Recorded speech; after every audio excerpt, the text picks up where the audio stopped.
I don't sell anything, I don't represent anybody. I'm gonna mention some people today, only because they helped me, or I've got information from them, or I bought something from them in my life. Up here, you'll find some brochures from Chef Works and brochure from Thompson. Chef Works didn't to me when I bought the last one. On them, take them, I'll be happy. But I will talk about it as we go here. Credit goes to Harvey Meyer, most importantly because this information paper was created from his online information paper that he used when he hands out. I tried to take his personal stuff out of it, only leave the important stuff is where you buy stuff. I can't imagine that being popular. But to his credit, some of it is direct lift. If you want to take direct lift, is 1/4 inch, 3/4 inch, 3/8. Anyway, Carl Hansen, if you've never looked, if you're interested in this at all, write down Carl Hansen YouTube. Because he has an 8-part demo of how to do this. And I learned a lot. I had to do it. It's on his thing. You have to do Carl Hansen YouTube. Okay. Chef Work Kits mentioned D-Way tools. I think some of the tools and the internet and books. I don't have never gone to the woodwork learn eating, doing, watching video. I think you've seen a video. And finally, this is not for everyone. This is commitment to time. Not that expensive if you don't learn to do it.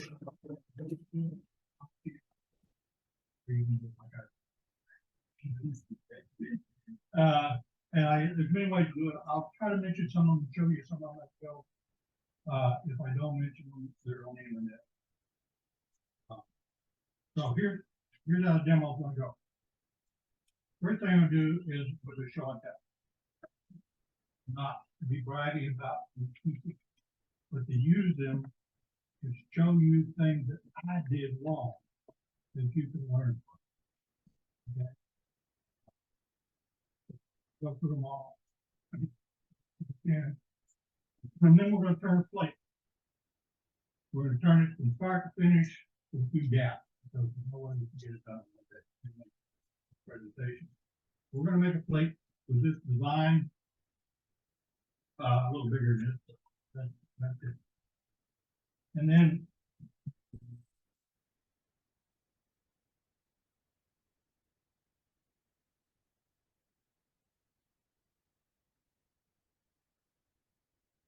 say, hey, what's that? You don't know what it is. Obviously, that's a full guy.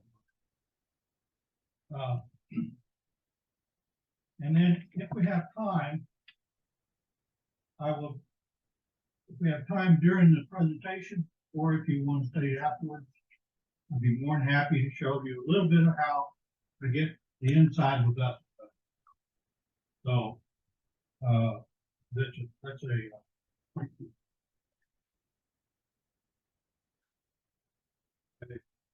factor to familiarize you with the process and the tool.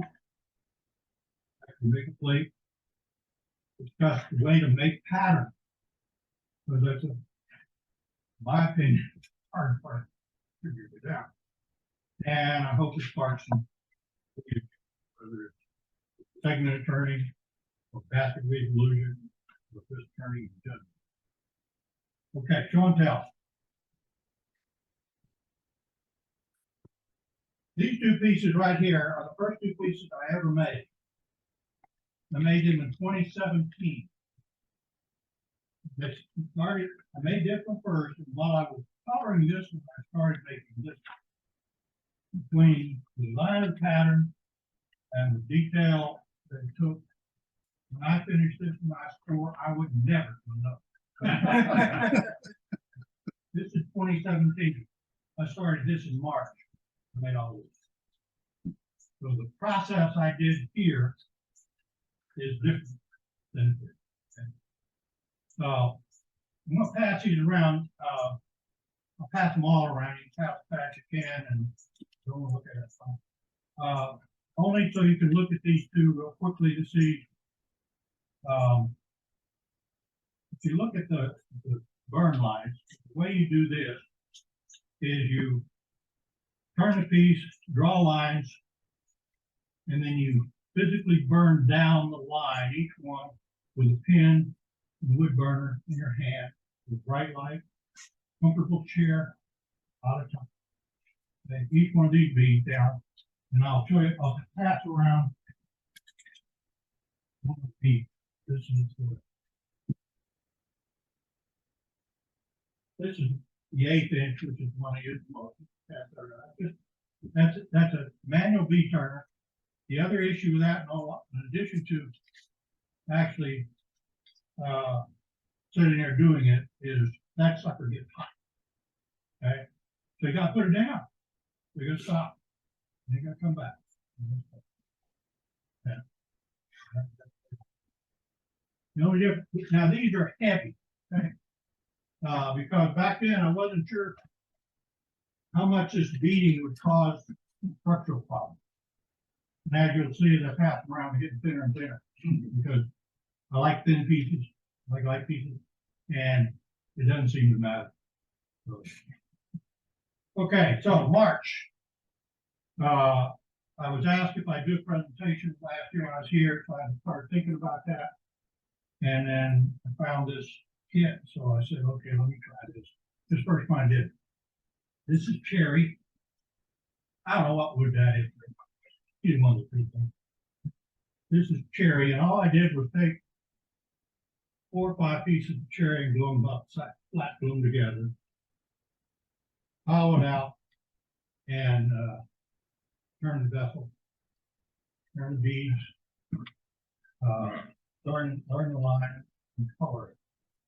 One of the things I never like is somebody look inside and see that, oh, you just glued up that. I think somebody looking at it in a segment in circles, that's kind of cool. This is, so that's why there's caps at the top and bottom of this one. Lessons learned though. This is the first one I did, obviously, and the way you do this, and I should probably explain this first, is on the first one, first two, if you have a path to do any kind of segment work, is a way of indexing the leg. Now I know every leg has an index. I also know everyone doesn't have very many indexes, and oftentimes they're not very stable. Put it in there and it's still wiggling. So Harvey Meyer and I communicated back and forth in 2017 about how to do this. He told me to print off graph paper from the internet on the number of lines I wanted, and I did. And he said, mount it to a piece of masonite. Well, I had this index that I had before, but it never used it for that. I've never used it. That's this. And so I went ahead and used it. And I put this on the lathe, put your chuck on behind it. And when you got that, you need a way to turn it each one of these lines to be consistent. So I came up with this fancy jig here, which is nothing more than set on the lathe and clamp it on the line like that. And it worked. Let's see, we got 2 vessels. The problem with that is that if you don't get around the line right, when you get around that last line you got there coming across, it's not be exactly the same width as the first one started. Split in the middle and make it work. Once you get that on there, then you need a way to draw the parallel lines. And you can do it with something like this.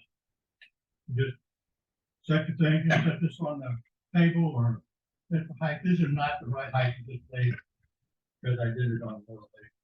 And so anyway, and then you just draw the lines. And that's how you create, back in 27, how I did it. I don't use that. So this one, even though I didn't, the way you do it now, instead of drawing the line, you're going to burn them. So you skip a step and you don't have to go individually on the beach. What I did on this one is I set it up, started to the left, I burned halfway across, and then I went to the right, I burned halfway across. That way I could get my burner right to the last bead and bring it in. As you'll see when you pass it around, that wasn't a very good idea. Because just like a wood bit going through wood, sometimes it doesn't necessarily meet the middle. The lines would actually take the grain and follow it a little bit. And so the lines didn't line up very good. When I was making this one, the next one I made in early April, I still hadn't learned my lesson. So you'll see there's some issues on this one as well. Again, this was maple sandwich together, just like that cherry. And again, I capped the top and bottom because after that, I said, wait a minute, I'd like to make a bigger vessel, but I don't know about you guys, I don't have a lot of maple is my go-to to do this. Pardon me. I don't have a large piece of paper. And I have lots of paper that I do up, make anything I want. So this is a segmented vessel. The inside of these, I put a little light for you can see inside. Rather around here. Not part of the vessel.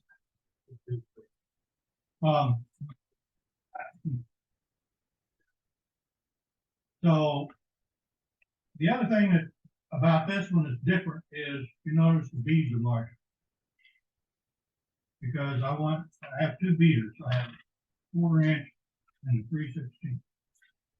The 3/16 is primarily to make the outer bead on the plate.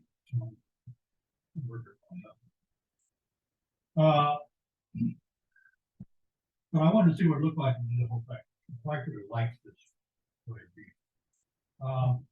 And this, the other thing I learned is this is segmented. And when I do a segmented vessel, I will always put a flat piece on the bottom. And rather than just glue it on there, I'll make a pin, put it inside so that there's room to float. It doesn't affect the glue up down the road. But on the top, I put, I think it was segmented edges, the top rim. And in order to make it, you do it in two pieces. The bottom and the top, you have to hold this from the inside, expansion. But that's not a good idea with segmented edges. It failed when I expanded it. So I had to do something, so I took a piece of mahogany and glued it on here, turned it. And I'd already cut the beads. It didn't turn out quite, kind of like right. You can see that I got colored that a little bit. Actually, there's light in there. You could see right around it. Just so you can see what's going on. All these so far, we recommend flat polyurethane. Some of these are flat, some of these are satin. I prefer satin for a little machine versus flat. Personal preference, where you get like, you know, this is a flat. This is, and I also use lately I've been using satin because I love depth. Blacker finish. I really like the box.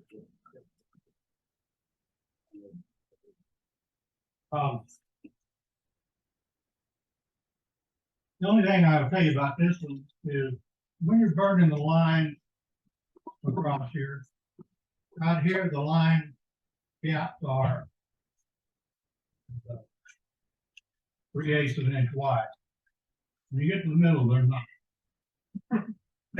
Real close, in case it's touching each other. And you'll see a lot of burning in there, which I don't like. So this is a way of resolving that is stopping before you get to the center and then coming back with an individual pen and marking right there on this center to make it look a little different.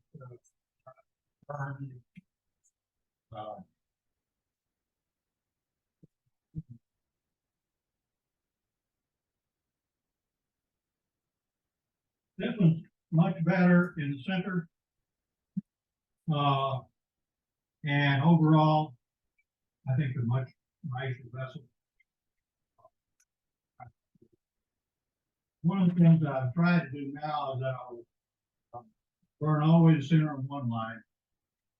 The next one I'll decide where I'm going to stop. I'll burn to there.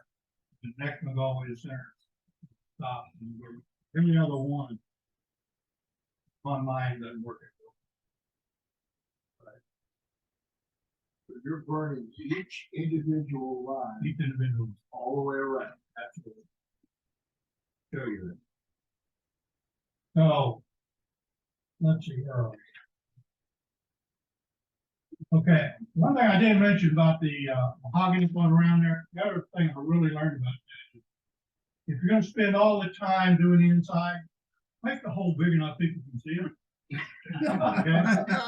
So that wasn't very fun. This is much better on the whole side. Okay, so this one is not a good piece because I did a poor job of joining the two together. Here, okay? If you do them in half, then do the inside. I'll tell my secret.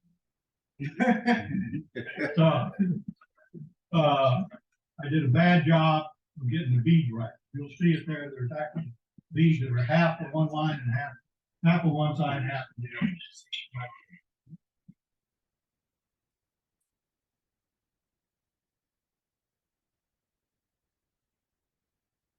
Better center. And you know, there's a lot of these plates, particularly have an edge treatment on them of cross hatching. I think I'm gonna put that. It is a lot because it's all done with a huge pin burner. And each line is burned all the way around, turn around, go the other way. And turn around, go the other way. Turn around, go the other way. A lot of work. I don't think it's worth it. This one actually is crosshatch and they're painted black. So, good if you want. Okay, I call this the big green monster here. This is obviously segmented. It's got a nice opening. Joints are pretty good between the two pieces. The base is pretty good. The color is not good. It is, if you saw it on the video, with the bright, with the light shine on it, the lime green top. But here they don't. Now, also this has, Carl has, when he does his piece, and he says, when I get it done, before I put that lacquer on, he puts the foil in there. He says it's lighting color. So this is the first piece. I did it on the, and his is a concoction. You can look on there and do what it is, but basically, I hand rub polyurethane, glow, and mineral spirit, real watered down mix. I did this. I used the recipe, but I used to minimize some on because one I have it to I pour it over here, particularly if I put it underneath. So this is, it brightened it up a little bit, I think. And also, when you look at this thing, you'll see all the lime green if you're looking close. And you'll see there's colored blue, dark blue in the center, and then out on the edges there's the blue green.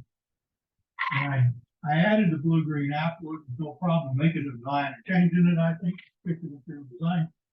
I added the blue green to try to bring your eyes to the line. Here's what it is. I like it.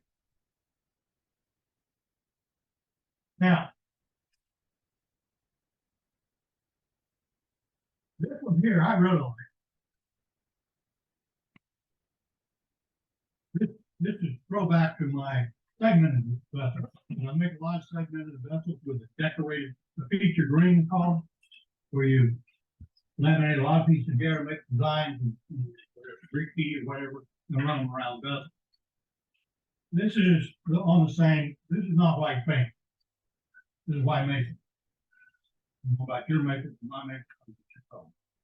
Very white, and they. These two rings here, bright white maple and the other one. Okay, so I designed it to where I had a featured ring using the bright maple, and I didn't put that oil base on this because I was afraid that it might darken the white. Maple you use hard maple. Hard maple, yes, is the go-to. I like the cherry. I'm gonna make some more cherry and black, but I haven't. Okay, these are the last I made, and the first two boxes I ever made successful. They actually work. Okay. I have a set in Florida of the individual hand turning registration.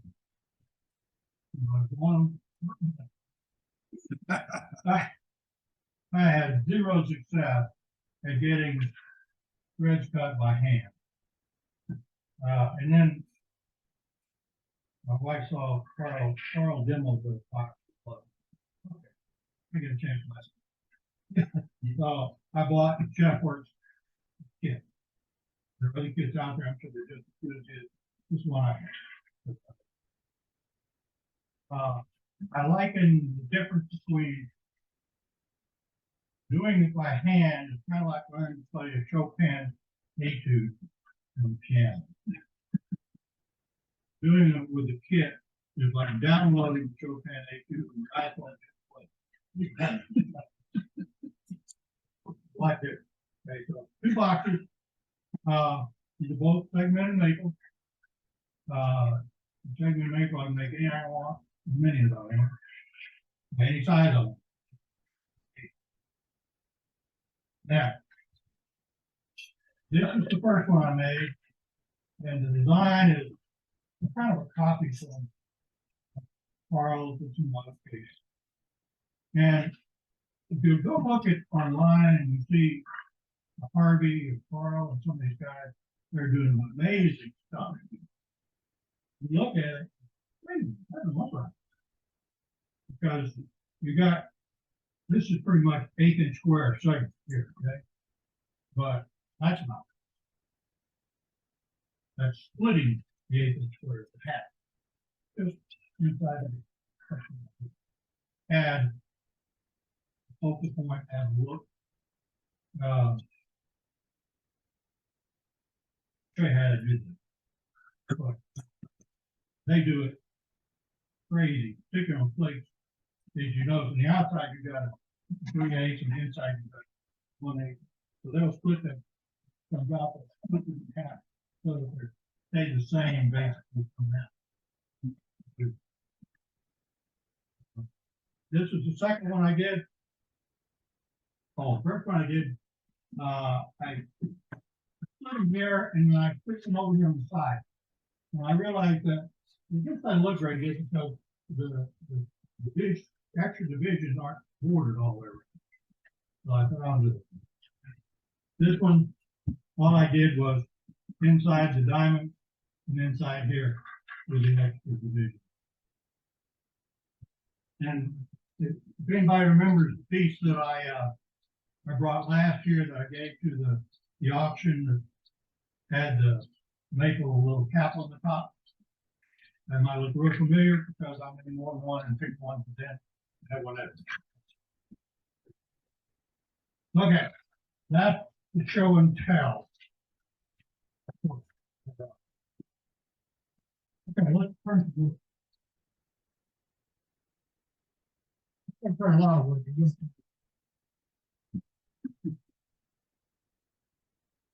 One thing about doing segmented or doing vascular illusion, you may, now I won't do that, you may change your mind like that.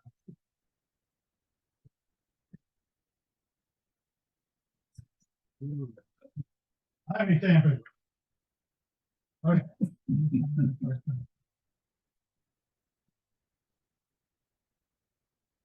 Okay, this is just, I went ahead and, this is a piece of wormy maple I had, huh? Mess it up, no big deal. I went ahead and turned it, put a tenon on it, turned it around, normally just put it on a square, turn the corners off here.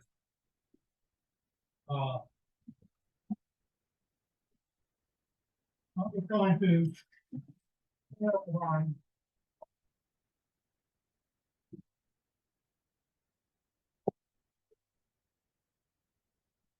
I put a tenon on here.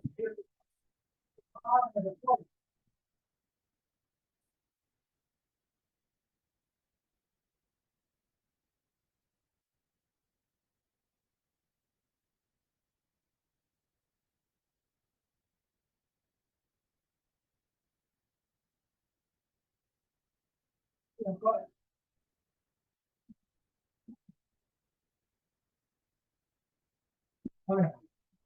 Just a half inch bulge out and top. On my favorite.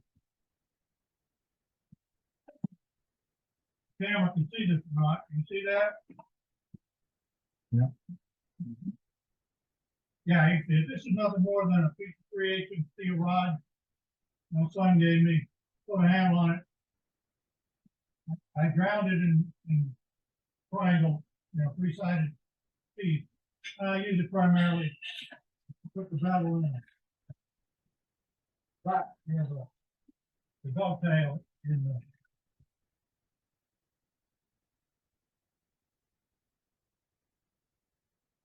Oh, and then, can I move this a little bit? Yes. No problem. All right, hurry.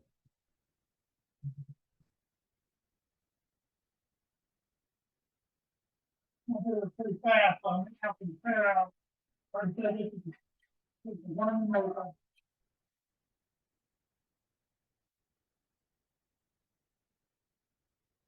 Like it's cool. I'm gonna give him one of these.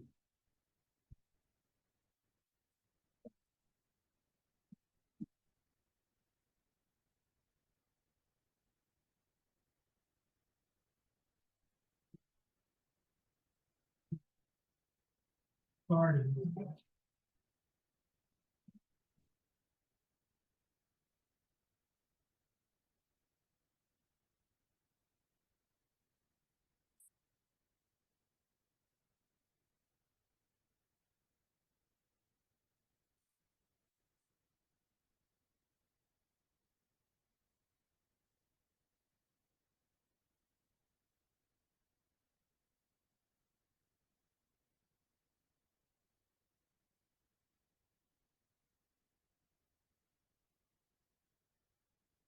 Look back to the plate and the shape you want. I clean it up stuff like that here. Now, I can tell you that I'm not a purist. I'll use anything that works. Doesn't have to be road guide. I mean, this is the Daugherty scraper. All it is, okay? You just help me clean it up.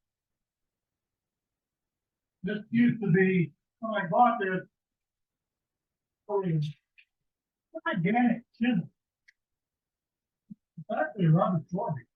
I bought it from garage sale. Me.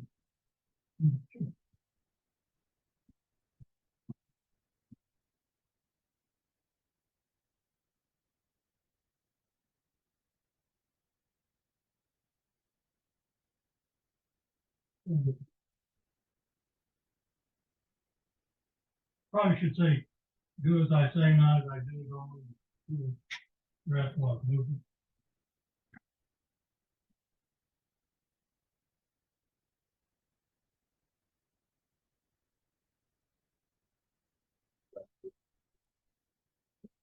All right. When you do like papers, you know that they don't say rubber. They're grinder.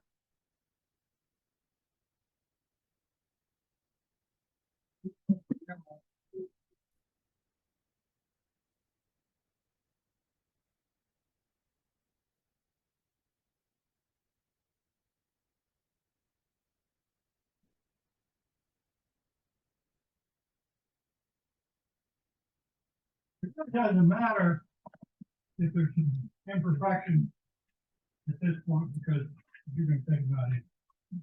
You're going to think about it.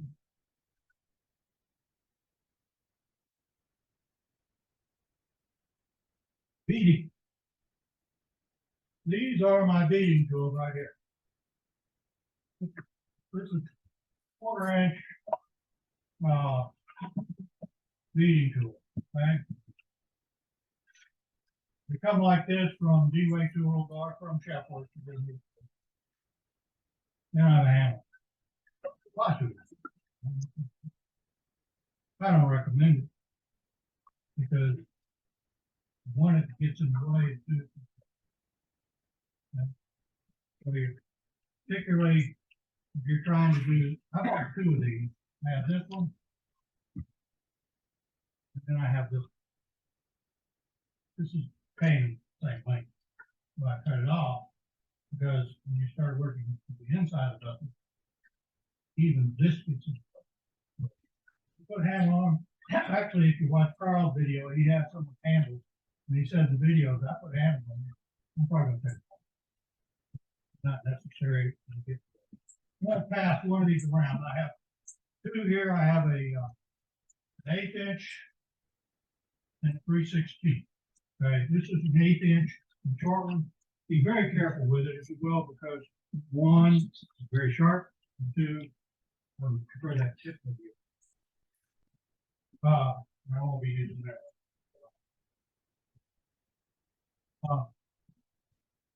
So, like I said, this zigzag there was done with the 3/16.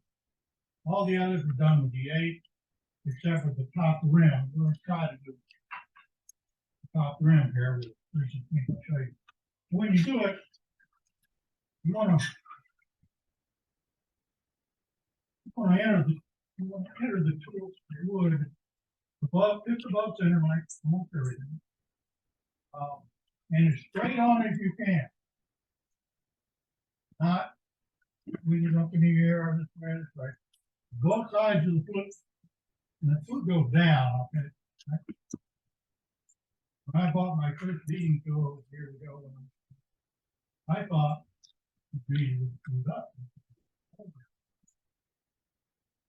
Okay. That's true with any beading. No difference between these and one back. So, foot goes down, right into the wood, as close to there as you can, and the tool handle down. Now I'm going to enter it with the left side of the tool, like touching anything. So, now these are real sharp. I'm sharper myself. If you get almost in, if it's not quite cutting, give it a little with it. Don't give it a rock, give it a little sharpen these myself. I have a woodworker wonders, has a slot in the tool rack. So I made this little jig that fits in the slot. At 90 degrees to the thumb. And then I can drop this in here and just slide it up and touch. Probably gotta touch it. Yep. Very sharp. Makes a difference too. You gotta be kind of started there. Before you cut any more beads though, you want that bead to stand proud. Some of the early ones I didn't do this, but now I know.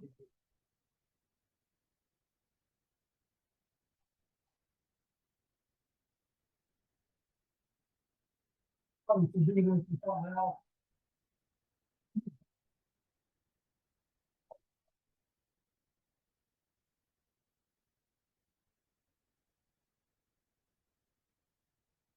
It's just a 0-inch scraper. What I did was I back cut that bead a little bit so that these beads is set lower than. And just taper that down where this is. So you ask me what speed you run this at, fast you want. This is 2400 here. I like that. Okay, so you notice that now I back cut that piece just a little bit. So if I put the tool in right now, flat, the right side is going to get before the left side. We're going to get to that first bead, move the tool rest, it's in perpendicular or parallel. Go in here, we're going to mark that first bead. I like to mark some beads and then come back and cut the bead. Harvey likes that from that. My hands aren't steady enough to do it. So I will rock it just a second to catch that first bead. Normally when the ducks like to do this, creates a lot of fine dust. It doesn't do so bad here. It does when you're doing segmented pieces because it's all long range. It's nasty. Okay, so I got some marked and we'll go back. Up that bead. You can see it and hear it when it's done. You want the dust collect along? Nah, fine. You can hear it.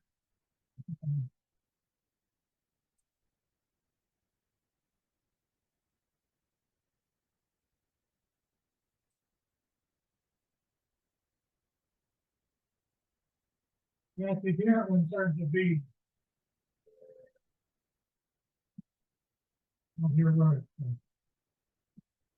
This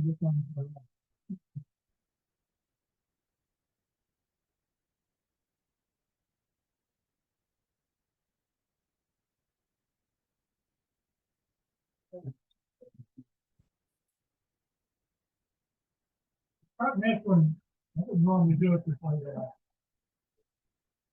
Missed it. So how do you recover from the ones that don't come out quite right? Again, How do you recover from the ones that don't come out quite right? first I again and do it again. If you've got, when you get done, if there's a bead that, you know, there's kind of a fuzzy thing in the middle, I've got a little tool, I didn't bring one middle. You can use a skew, any tool that you reach in there, reshape that bead. Okay. I think it's D-way tool. I know it's D-way tool, probably. Teardrop tool, we're straight for it. I got one. Okay. I you using the easy cup? Huh? Are you Yes, using? I am. Yeah. That's what I have here. I have one of the,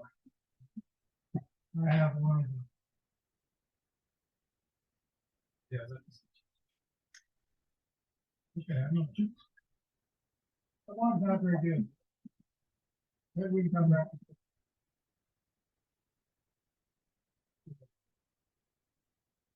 But this is the demonstration.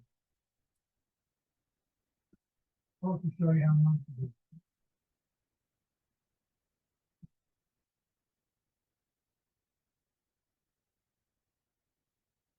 Hands are shaking this morning. Sometimes my hands are shaking like this, so I do. Go to the house.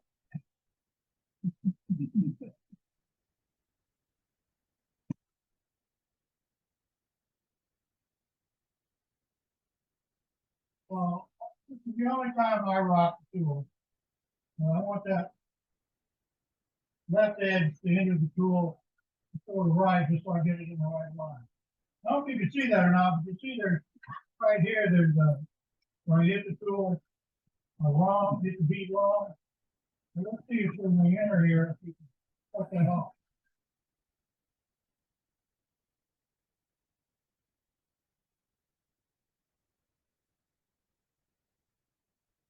One thing I need you to remind me of, is when I finish this, before I turn around, don't let me forget to burn the line. So my wife, I was gonna give somebody a sign to hold up, and don't forget to burn the line.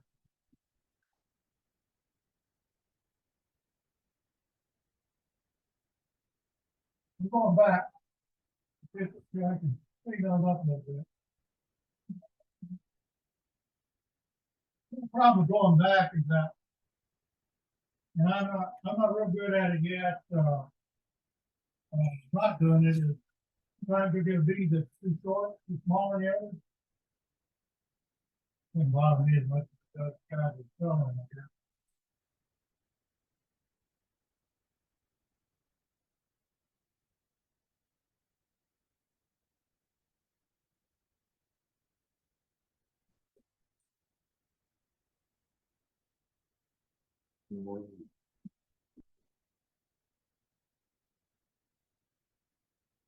Now, this is the tenon that's going to be on the bottom of the vessel. So I'll put beads down here as close to that tenon as I can get. And it's not unheard of when I turn it around and cut that tenon off there to add a few more beads. I didn't do it here, but normally what I would do is I would put a center in the middle while I'm doing this. Parking. So that when I put it down, get it from the center, makes it easier to, even with the vacuum shot. If I have, even with the vacuum shot, it's still a good idea. We gotta go in there close.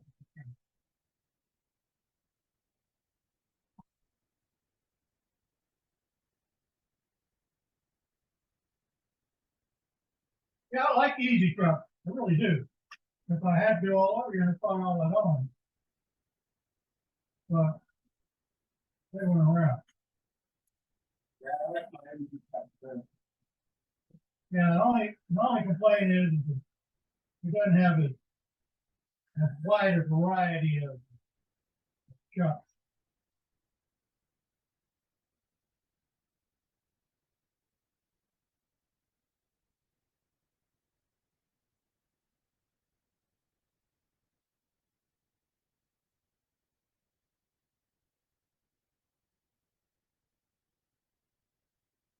So when I'm doing it, it's no reason for me not to go back and do the okay. Sometimes when you're doing a vessel, if you get some flex, you'll have a bead on this side and then on that side. But it looks pretty good other than bratty wood. So that is beating the back side. Now what do we do? Burn it. Done. Burn the line. Okay, here's your sign. How do you do that? Right here. Well, there are many ways. On the boxes, I use piano. The E-string. On plates, I don't. So, I've seen this done with, guy does online with plastic playing cards. Most people use.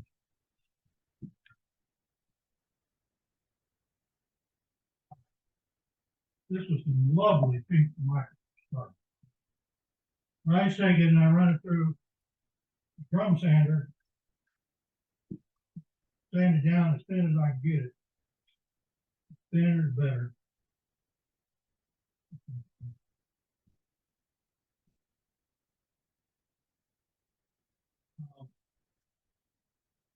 Now you got one. You all know that. It's really bad. So this is as thin as I can get it, and as fast as you can turn it.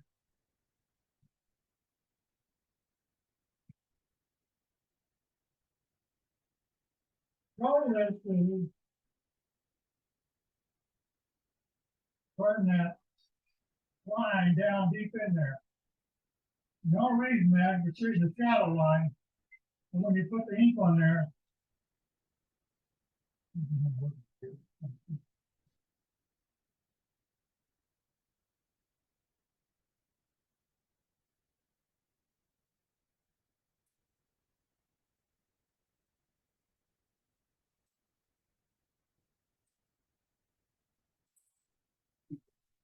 these are only. Oh, I forgot to do something. Before you burn the line, it's a good idea. Clean. Because sawdust doesn't burn. It just gets in the way. You'll have gaps in your line.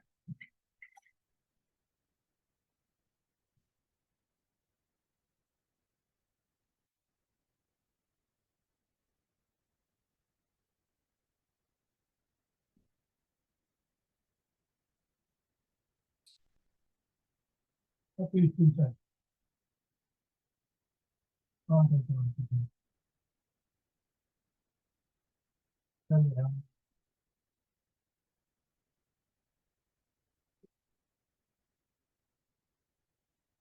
if there's no sanding, if you want to clean up your bead a little when you get to this point, you can use a 400 grit, very light. You can work on your bead. So obviously, what you don't want to do is sand it back flat. Now, using the Harvey Meyer version 1, those first two vessels, and beater. Burn. The better the beads are, the better the burning. Okay? Because your pin's in an arc, and you're trying to burn that bead on there, and it's flat, you can't get the center. So you got flat. The way I'm doing it with this plate, you see there,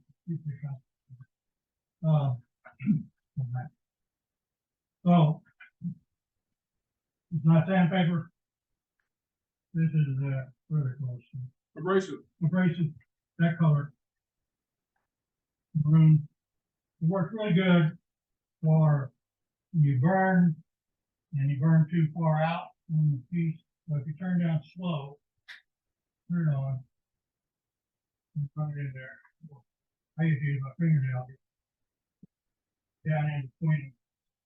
It'll clean out that burn mark pretty good. Pretty good. You don't run too fast. Good reading. Work well now. I usually go both directions.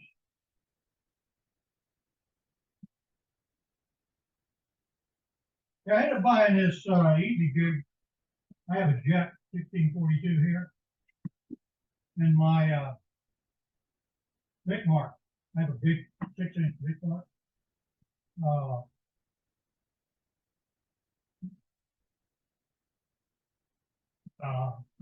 wouldn't stay tight on it. In home, I have a 4224 arm mat. And, um,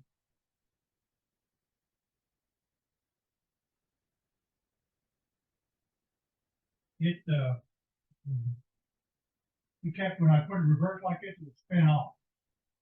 And it doesn't have any way of locking it. It's just locked to the head there and just didn't fit right. So I bought this because this one has plug after. All right. The next thing to do, obviously, is now you're going to do the inside there, the inside of the thing.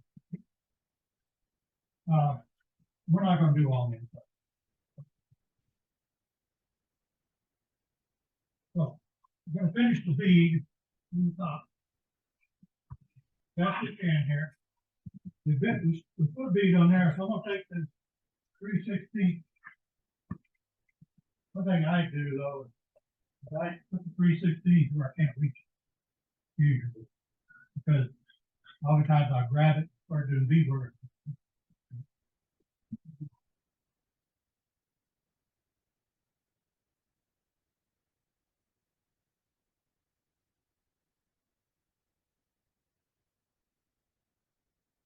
Try to bring that bead around from the inside to the outside. So I'm going to enter the wood with the left side of the cutter not on the bead.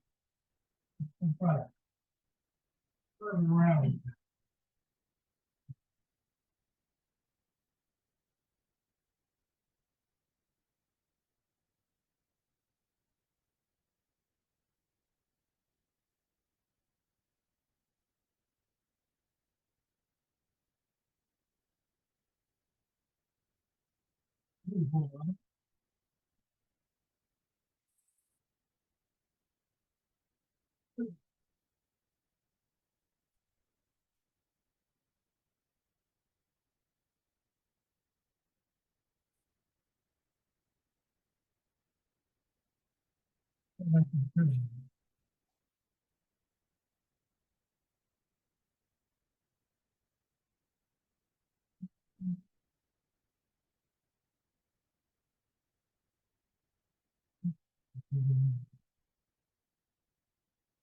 Okay, now I'm bringing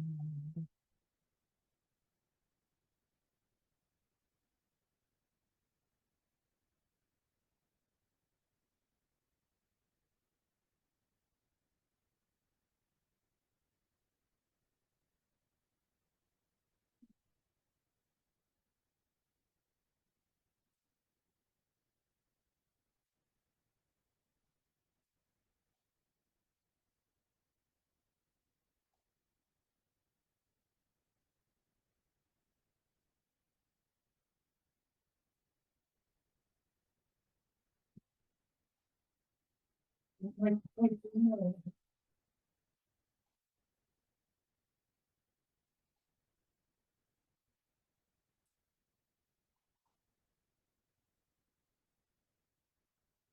it down the back side so I don't accidentally create a somewhere.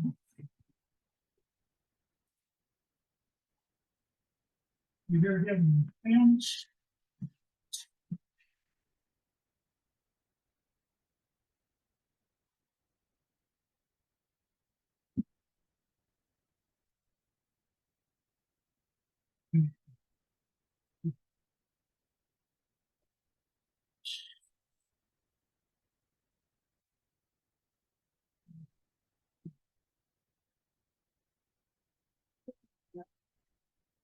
What I'm gonna do now is put a little material away from that bead.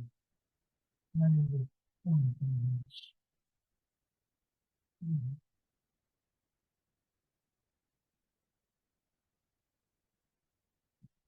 On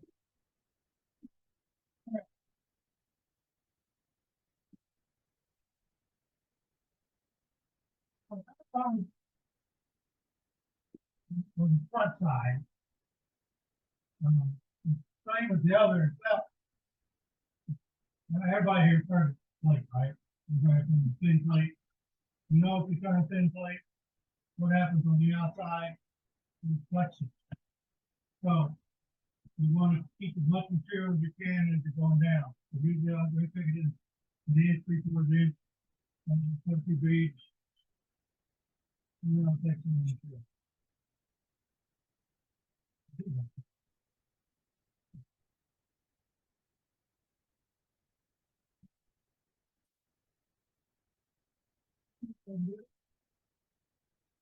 Go ahead and cut it.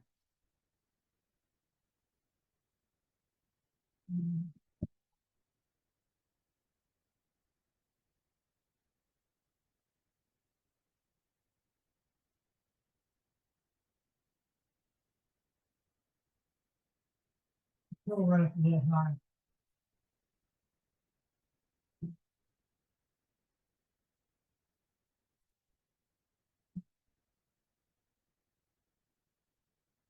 Notice I'm only using the very end of the floor rack. Getting me room to lower my tool.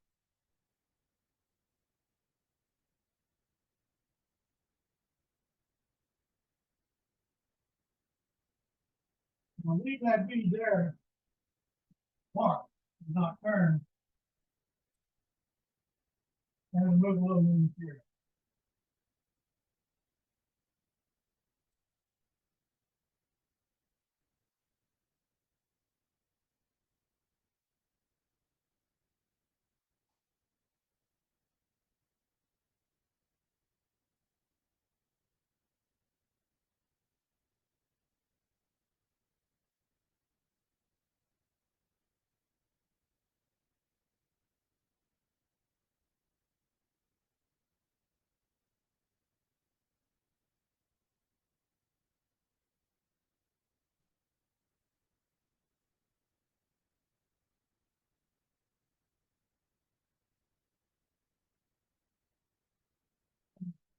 Right with it.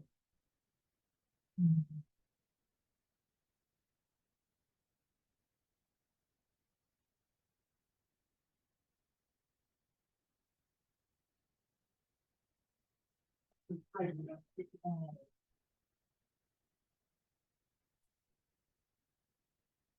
It's all I used to be with plain old scrapers. Oh, heavy plain old scrapers in there. Oh, negative rate. And I don't know about you, but I can never get one. Spend more time trying to fix this, fix the method name. And I can do this.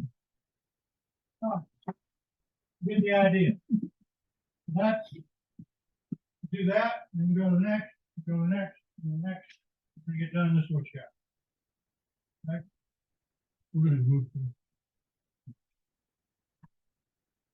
through the magic of television. I think that's where it was when I was a child. It's still that way. Huh? It's still that way. Is it? Ah, there we go. Now we have a plate. And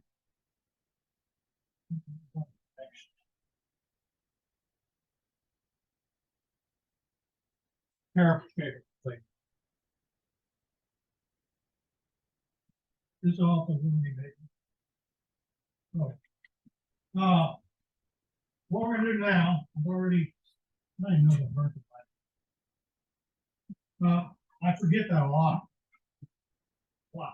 And it makes a difference. There's one plate that doesn't have any.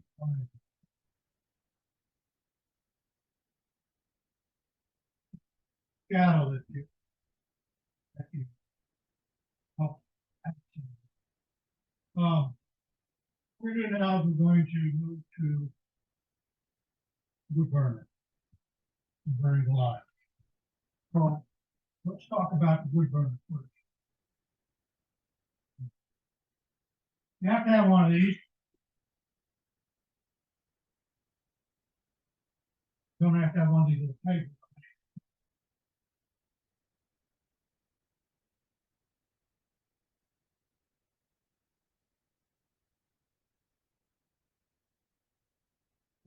This is razor tip. You can use any kind of, just have to get up.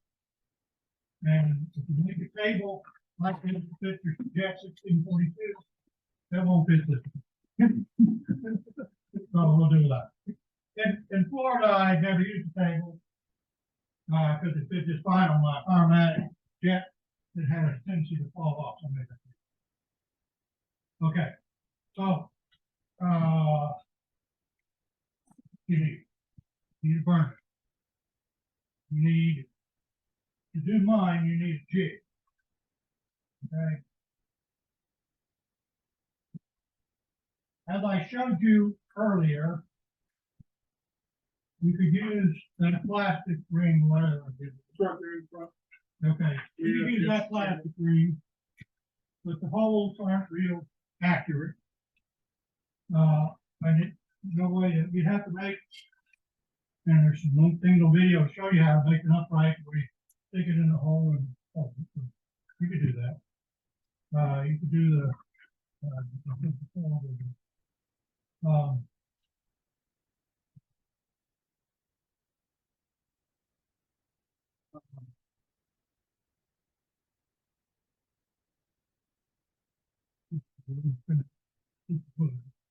the fence if you're doing that. This is Chefworks kit. Okay? We talk about the kit and the burning pin. Fits together. This is nothing more than a piece of aluminum that we designed. That has an upright in it, and the upright has a spring-loaded pin.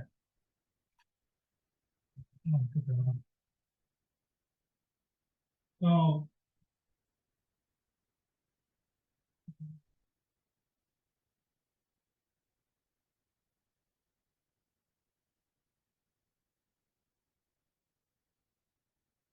I don't need it. Tightness, do what I need.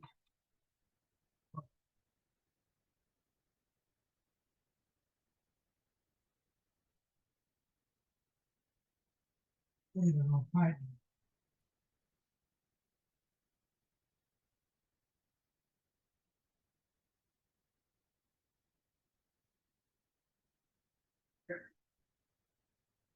That's all. It's true if you're doing it manually or if you're doing it commercially. This comes with the kit.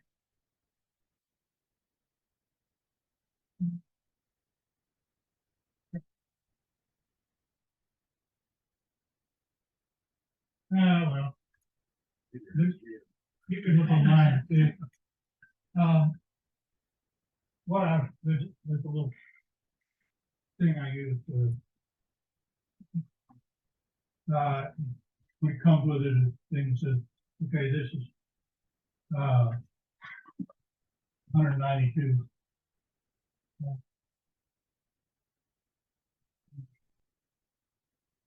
Cetera. And then it gives you the division. Gotta bring it, gotta bring it.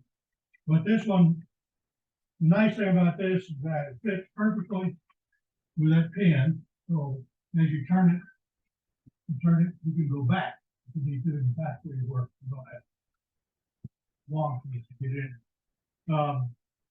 And it has a lot of options, not everything. Carl uses on his boxes 190 spaces. Well, this one doesn't give it. But my box is very this is 196.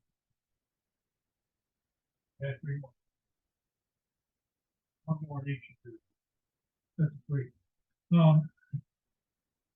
Before you put this on, it's a good idea. Or lots of times I'll put it on, figure out what I'm doing, and take it off. Is with a Sharpie to mark which holes you're going to use. Because it gets confusing if you don't. You see, I got the hole mark here for the day. On the backside, I got the hole mark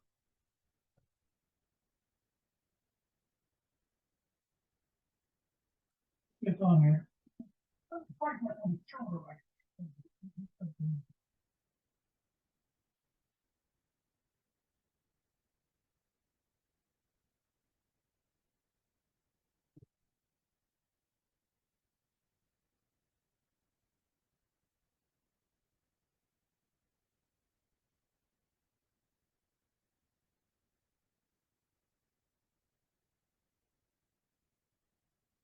They just didn't set up on the shoulder. Good. You put that on, then you're gonna take your, upright.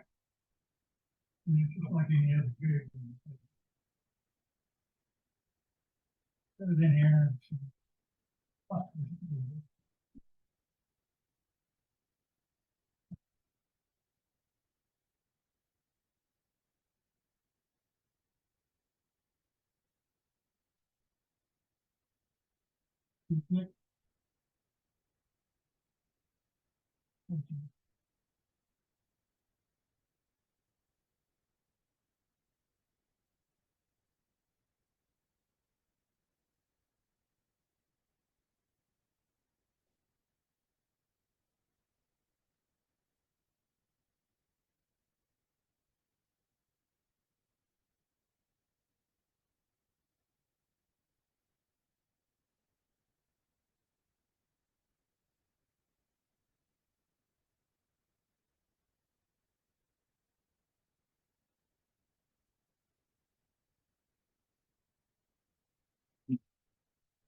Okay, so that's set up. I don't know if you can hear it or not, but you click into the home.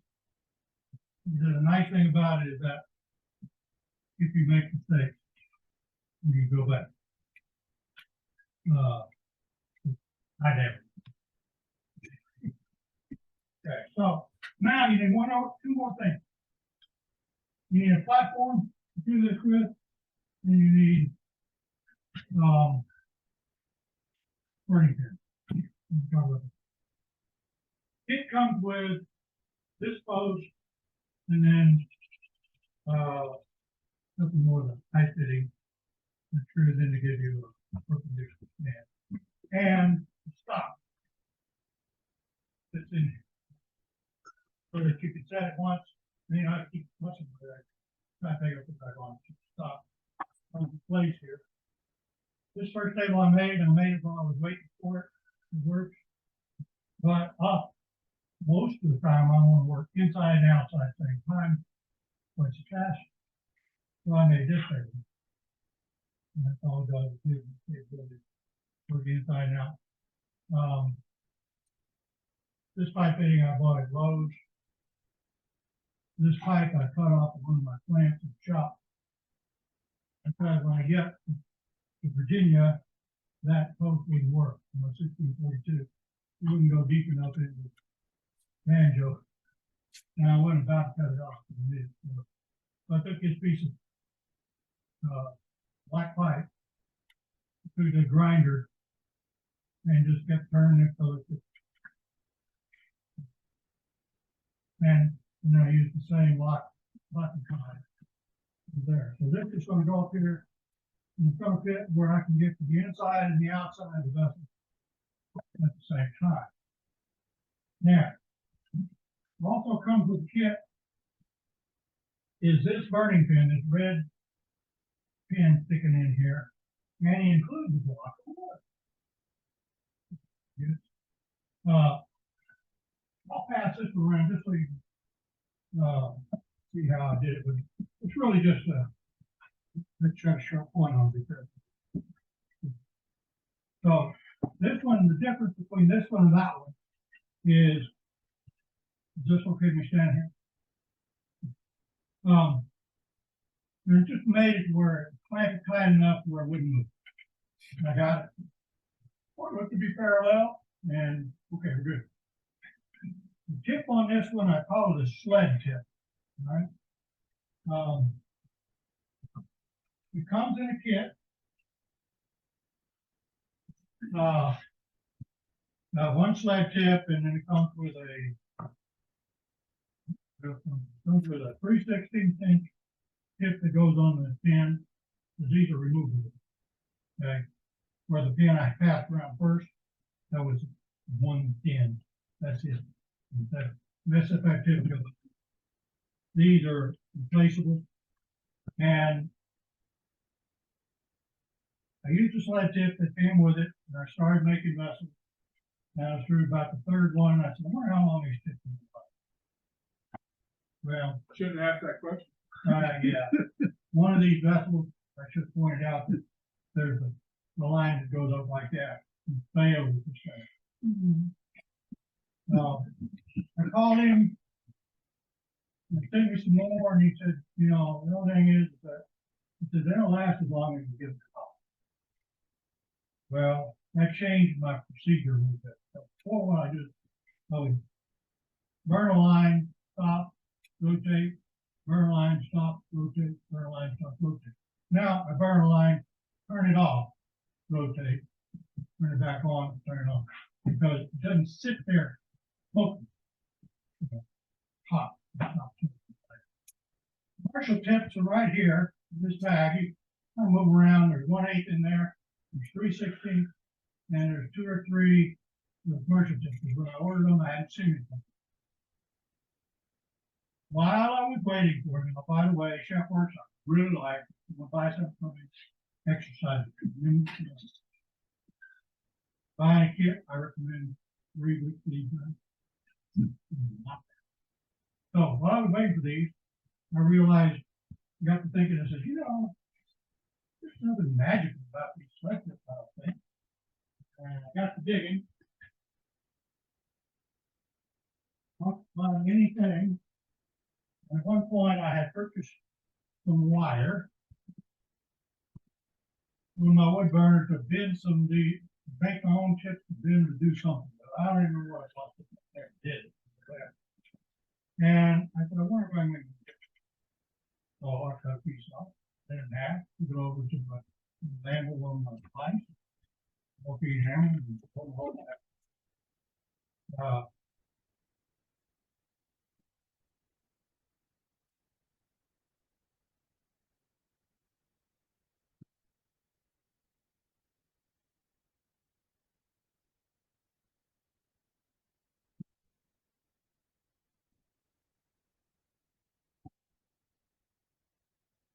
Right. One back I shipped in my version. Oh, these are labeled. These are what I made, and these are commercial. They're different. Matter of fact, the manual ones, the personal made ones, give you flexibility. At one point, I had a vessel that was not curved, and I wanted to reach back here and find it back here. So I made the tip longer, made the legs longer, so I could get in. I can't do that. Now I have 3 gauges of wire. It's just steel wire and it's not fast. That's Brumby bar. That's what they use. Okay, it's just steel wire. 18 gauge, 20 gauge, 22 gauge. I like the 20 gauge. I think the 18 is a little thick, and I think the 22 is a little thin. No, it's still good. Oh, okay, so that's the slab pin on the burner. And okay, now any burner works, so just make sure whatever burner works with the wire plugged into the tip. Sometimes there's not. So if I buy the tip in one place, you gotta adapt. And with the tip, actually.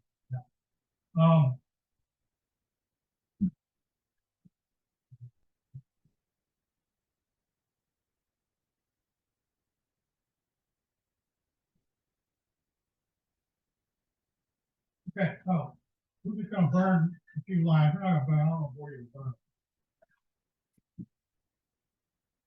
One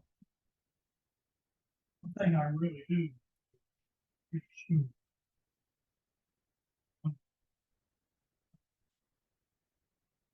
when they get a little lower,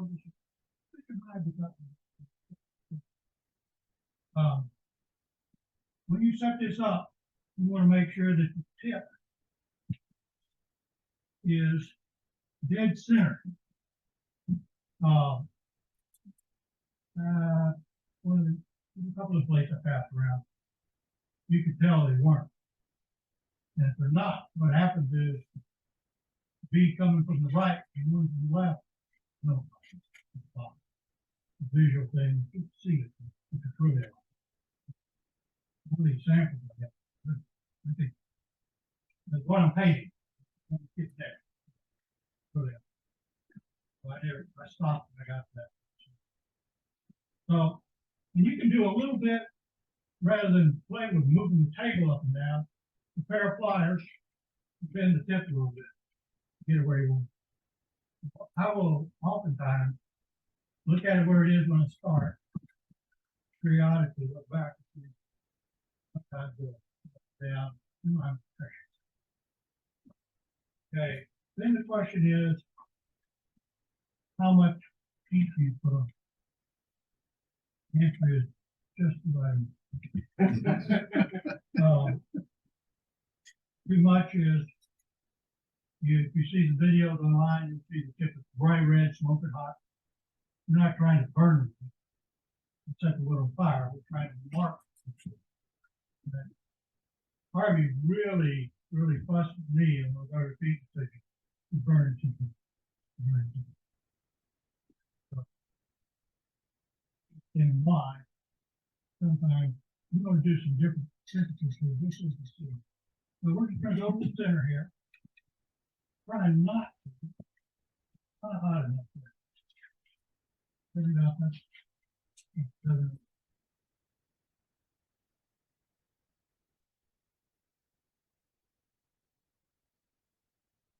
These inside beads may get to a point where you can't, if you turn your burner to the side, it will slide across, basically kind of like a knife cuts through butter.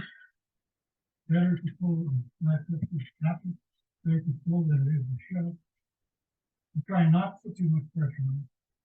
Put too much on.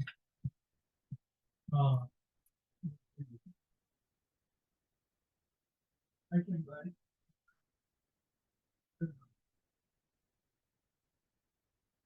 Okay, out here now, but be careful because you don't want to burn this out of bead. You'll paint black. So I would do that, and then I would go in here, and I'll do the back. So I don't have to go around. If you don't do this, you're going to be fussing with the front side trying to get a line up to the back because you had the tenon on here to do the back. Once you make sure to do this, and I do the same one. Slide it in there. Put your line. Reach in here reach in as far as I can. So you turned off the burner while you were talking to us? I did. You've gotten into that habit, huh? I don't like buying it. Sure, but homemade. Put it inside. Now, you're never going to get into, unless you burn this bead, you're not going to get all the way to it. You're going to have to come back when you're done. Skew, or maybe handheld bead. Do they make like an attachment or something that allows you to push the truck further away slightly so you can have more easier room to get back behind You there? mean between the chuck and the. Yeah, when you're working on the other side. Well, yeah, my Big Mark has a chuck that sticks out this long. Okay, that holds the same piece. That's why I said this one doesn't have that flexibility. They have a chuck here. He has a chuck that sticks out about this far, but it's a real small one. Mm-hmm. And yeah, you can do that.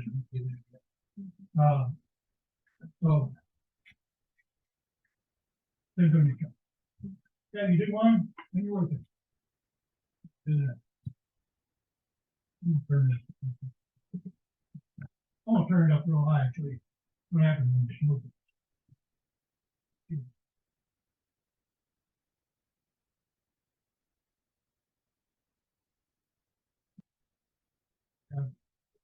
it's, with this, and I don't have a problem burning all the way through the first feet. It's better if you just go around the bead, but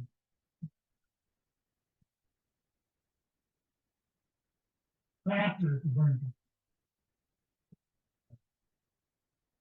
See how I went black here?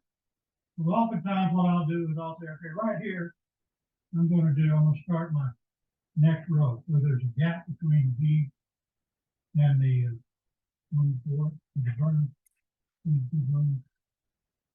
Yeah, I'm gonna go around this.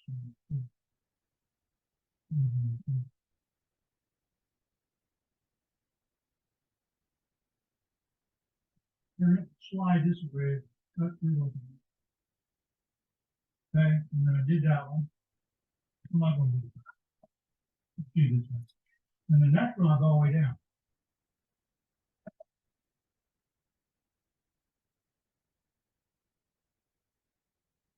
Light should not on the down center bead. Such a small bead. When you do the center, you may want, Marty said I tried it inflating so it's not really long. Anything less than a half inch or a little more. Not making beads. I like to make the bead and use this for the rest of it.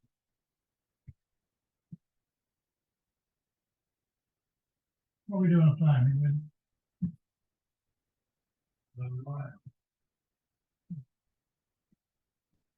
All right, now go back to that where I said I'm gonna. After you do it a couple times, you can see it.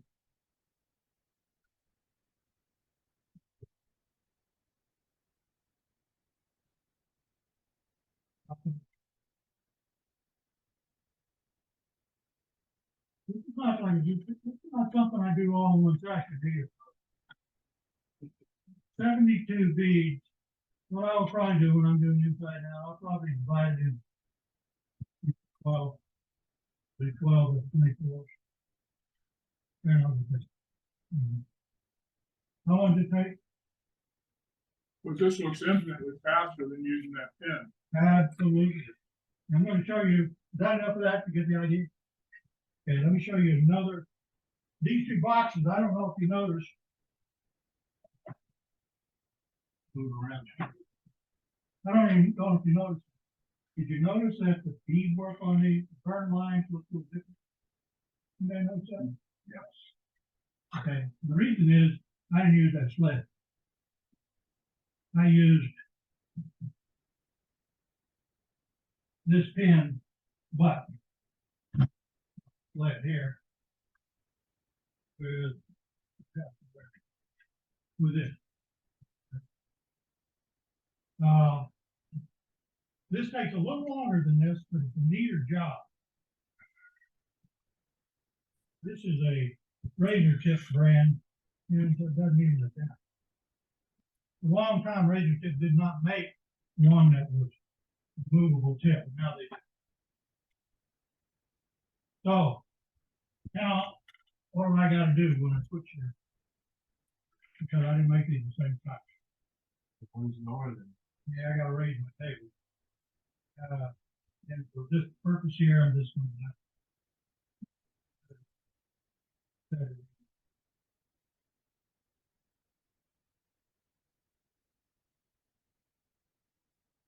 You can line it up to one before.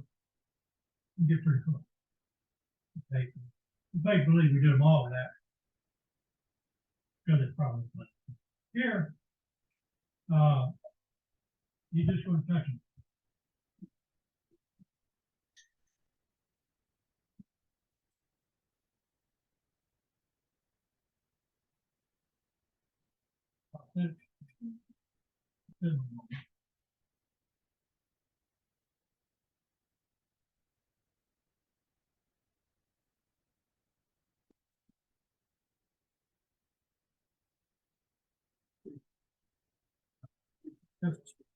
Forgot to rotate it.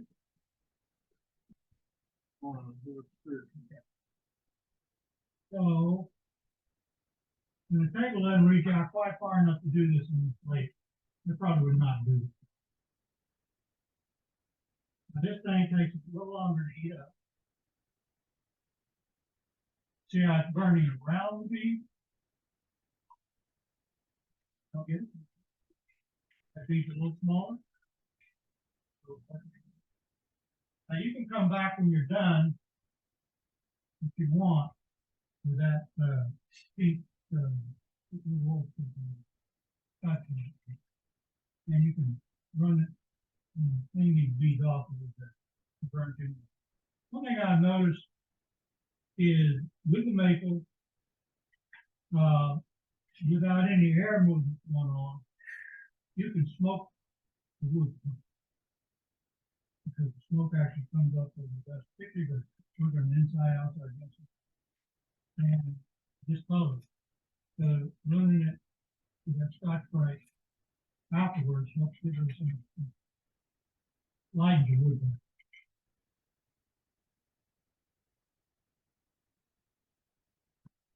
The difference.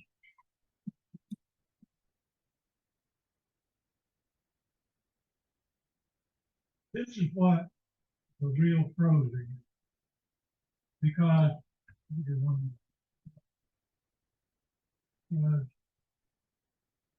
they can go back now and say, okay, I've got a design I want to split in half. Put these beads right here. You're dragging, that doesn't work very well. Put these 5 beads in there. Yeah. And if it's in their design, on the boxes, after I figured out where I wanted to put the split, I had to physically go in, manually go in pencil, or actually I used a pen, and I dotted all the way around where I wanted to be the tool.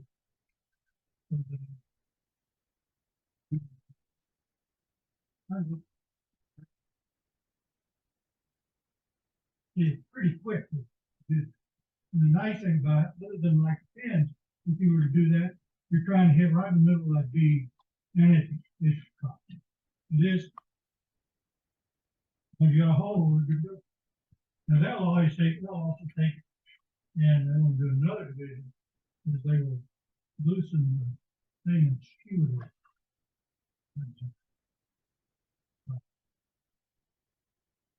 Okay. Any questions so far? Yes, sir. When do you, decide on what kind of pattern you're gonna make? Is that the Good beginning? question. On the tip, on the pen, do you ever sharpen? Tips? No, I don't. Clean them off, I guess. I haven't seen it because it doesn't really burn very much. I haven't seen much.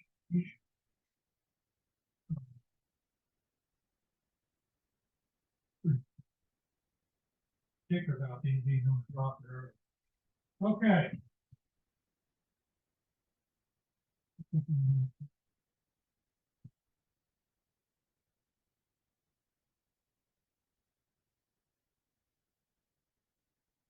Designing a program. The better if I sit right here so you can see them. Well, I'm right there. Okay? Can you see that? Oh, I can move the camera to do that. Yeah. Okay. Put the camera right on here. What are you doing now? So. Do it both ways. I oftentimes have in my mind what I want to do. Pick on the box.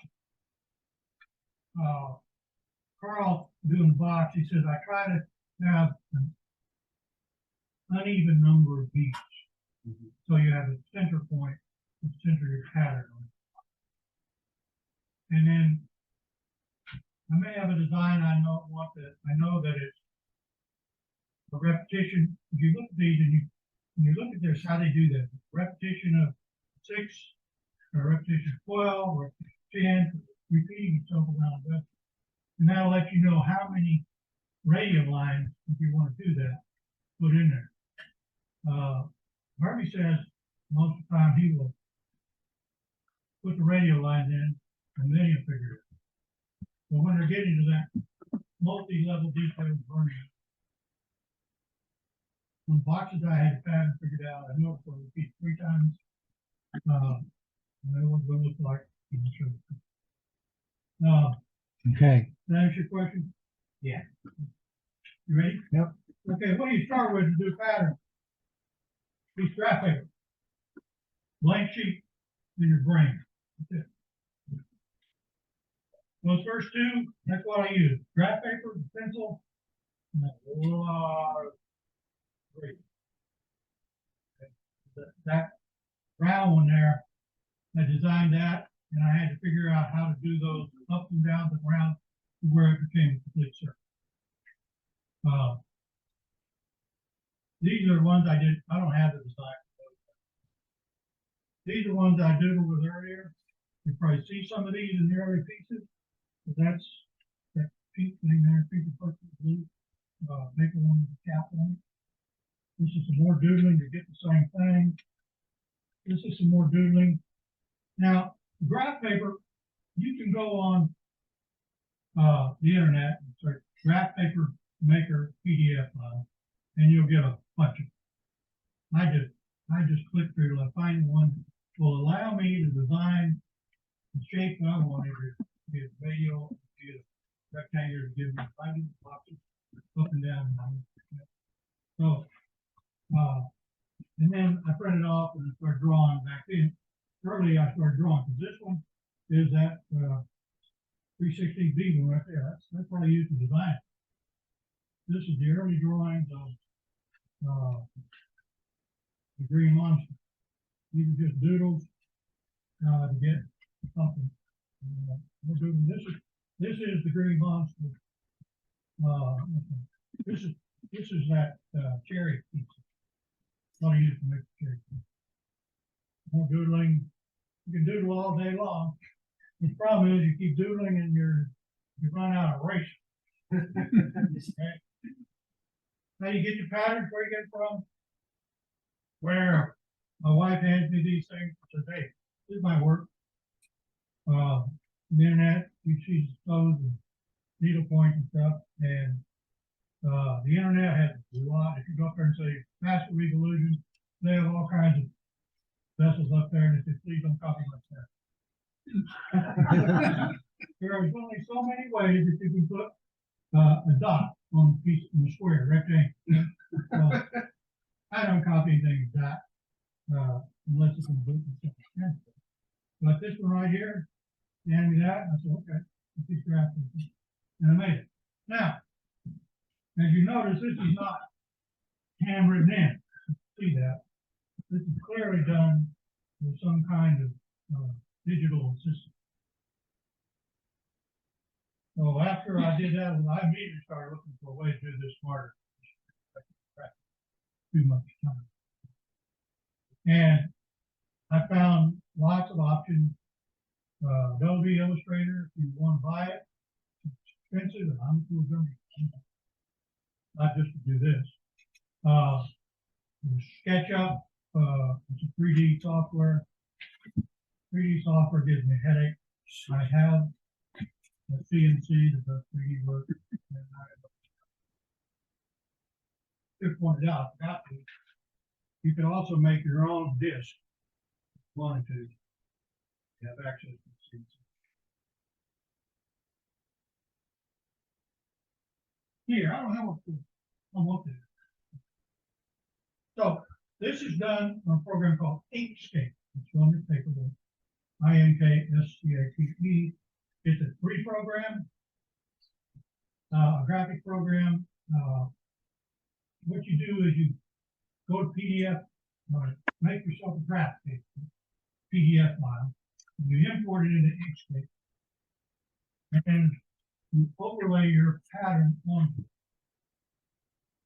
I did it several times. For me, it's a little fussy because if you accidentally clicked on the graph paper and moved the whole graphic, I just never. And oh, by the way, when I got done, I had this picture. There's no real reference in my mind. This number of lines wrap around the vessel to meet properly. I can count all I want, but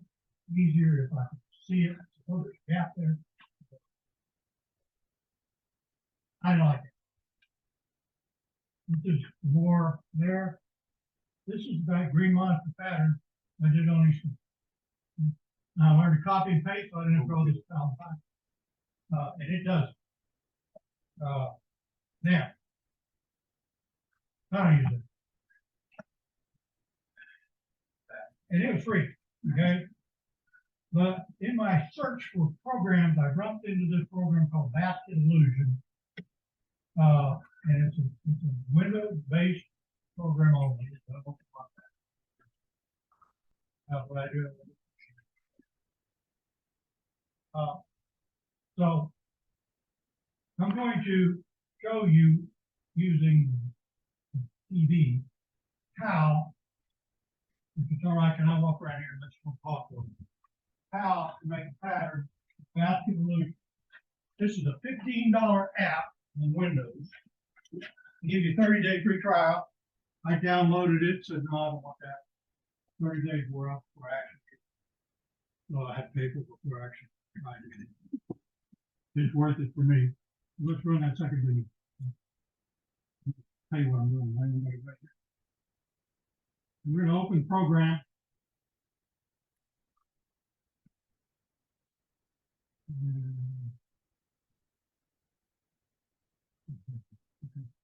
You should open each side the window, third side. We're going to create a new file.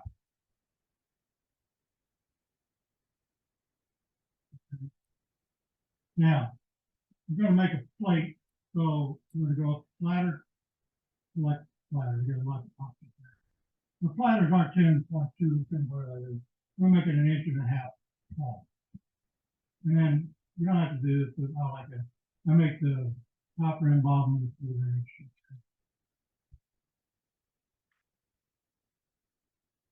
Okay, and we're going to repeat this pattern 12 times. 12 times. 72, and we're going to repeat it 12 times. 72 radio, 12. Okay, we're good. Now we got a vessel. We got a lot of stuff around the outside there. It's just noise in the way we'll look at later. So we'll quickly go to change the parameters because the default is too big. We'll make it 2 inches tall by 12 inches wide. It just makes it easier to see. We don't have to do that if we want to. Okay, now we're going to go to, there's the platter. Okay, we have 72 rings, and 72 radios, and a bunch of rings. The number of beads in and out is based on the size of the platter, but this gives you visual what you need. We're going to do the outside of the platter first, and we're going to do a radial pattern. Okay, so this one radial. Now, we're going to repeat 12 times 72, that's 6, right? So I'm going to make you a pattern for six side pattern. First thing I'm going to do is fill this column. This is the default color you change it. Now I'm going to change to another color. And we'll go blue. And I'm going to put a pattern in. Remember the pattern I said we're going to make?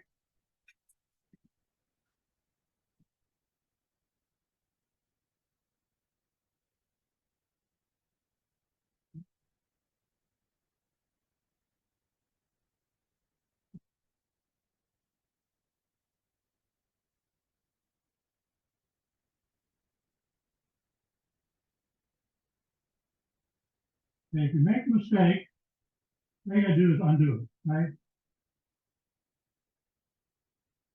And I did that on purpose. I did. Okay, there's your pattern, okay? So before we save that pattern, go out of that pattern, we're going to save it. Explain that later, but we're exporting the pattern, we're going to save it. It defaults to this one name, I always use the same name, because I'm not keeping it permanent, I'm just keeping it permanent, put it on the other side. Okay, so now we're done, okay. All right, there's your outside of your slate. And you know that it goes completely around, contacts everything good. And the inside of the plate is, oh man, what we gotta do? Go up to tools, inside profile, radio, Rather than redraw it, we're gonna insert what we say. Okay. Now we have the inside of the. We have a 3D representation of it. I said, that's $15. I'm not a computer guy. It took me a while to figure out how to use it, but it's worth it. Right? So now, one other thing I like about this is that you can change the color. And you say, geez, I wonder what it looks like something else. And it makes a difference, right? So you got two colors, we'll select the chocolate, and we'll make it black. You see how it changed the look of the dress. See? Change everything, change color. Just by changing it black. And you don't have to go back and do anything. You didn't even change that. Okay? The other thing I like about it is, you see, I like this pattern. I want to put this pattern on a vessel instead of a plate. Let's go down here and let's pick the base. Okay? And we're going to resize it so that we can have all base. Essentially. So we'll make it 4 inches.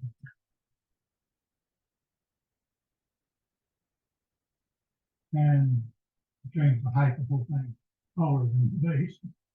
And change the width a little narrow to not 12 inches. Okay, there's your vessel. Oh. Now, it also put it on the inside too. Okay. Because you have a color on the inside, so if you change the color from the brown inside, well, that is basket illusion.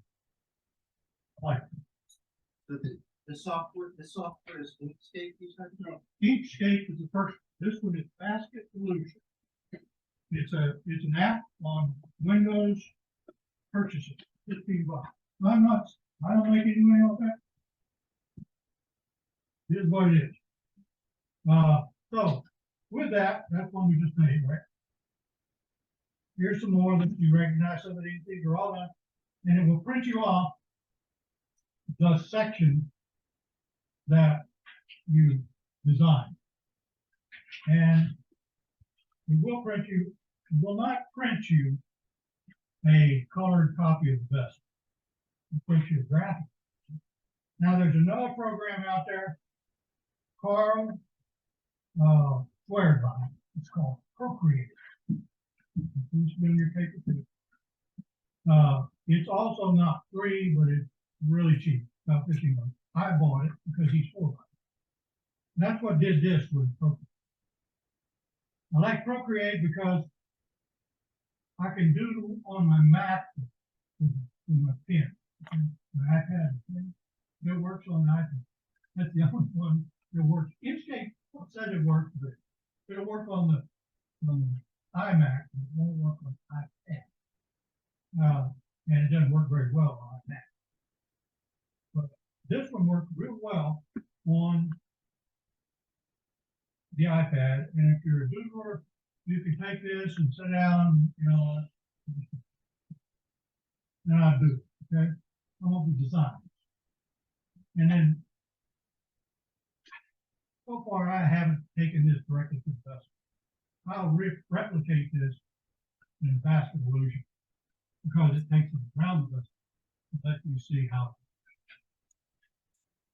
That's what this is. These are 2 boxes I did. That's the box. This is the back. Oh, that really confused everybody. There are a lot of options. If someone wants me to talk a little bit about Procreate, I brought my iPad. I'll do it afterwards. Okay. So we've done that. Now what do we do?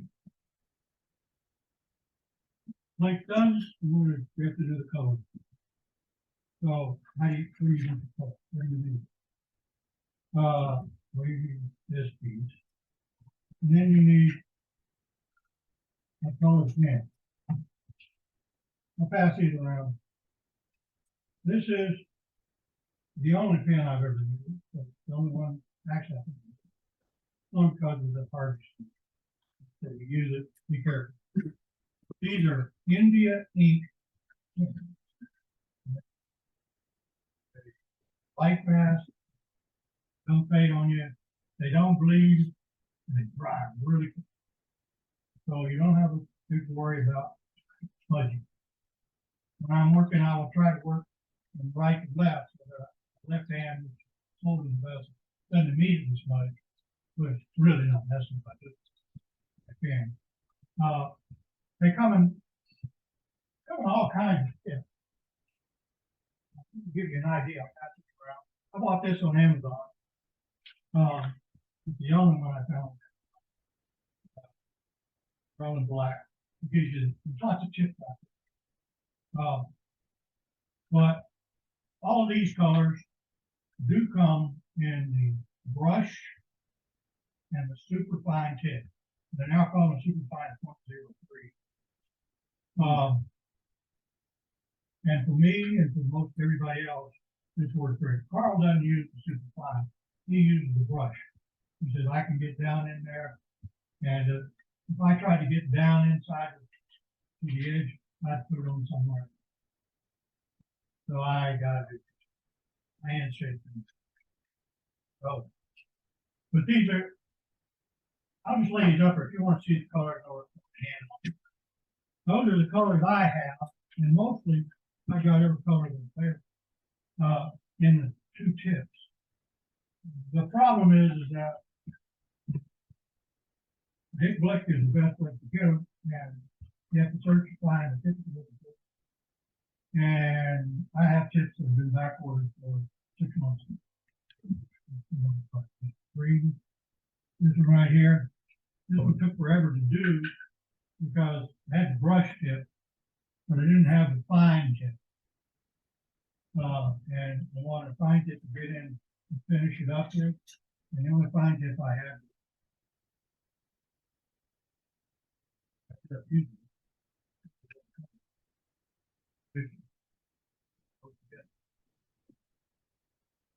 So I got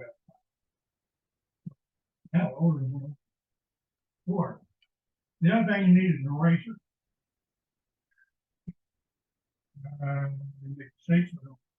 And you don't. This is Harvey's suggestion, which is Buckers and Amazon. Well, I think. Something like this. Really is. Razor blade will work. Sharp, a dactyl knife will work. This works a little bit better. Gets in a little tighter, sharper. You're either slicing off color or you're scraping off. And get to it quick enough. Sitting there, it's too late. Sometimes it's penetrated down. Really, you can't do it. What number scalpel tip is that? Scalpel, it's in your paper. Okay, thank you. I caution you with this, though, but if you're not careful, you put red where you don't want it. So after I did that a few times, I realized that I'm only using the tip, very tip of the tip.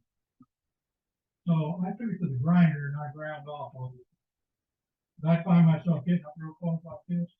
And I cut it. So I ground that off. I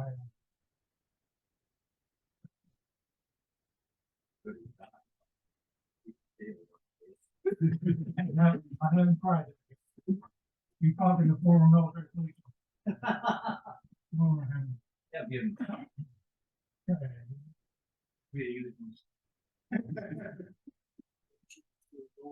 All right, so coloring is not, I'm gonna step back here if that's okay. We have more light. Coloring, there's nothing magical about this. Fail coloring is pretty cool. Tips come in two types.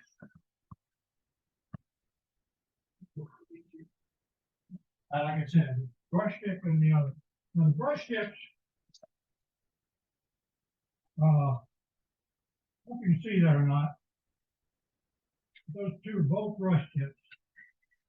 over here. The one on my left is a little fuzzy. The one on the right is a nice sharp point. Fuzzier it gets, the blunter it gets, the harder it is. That's about it. So my experience is teeth will last a lot longer than fish. Good news is they're reversible. So you see the blue tape on this one? That means that I have pulled this tip out, turned it around, and put it back in. So I know from halfway through, this tip goes.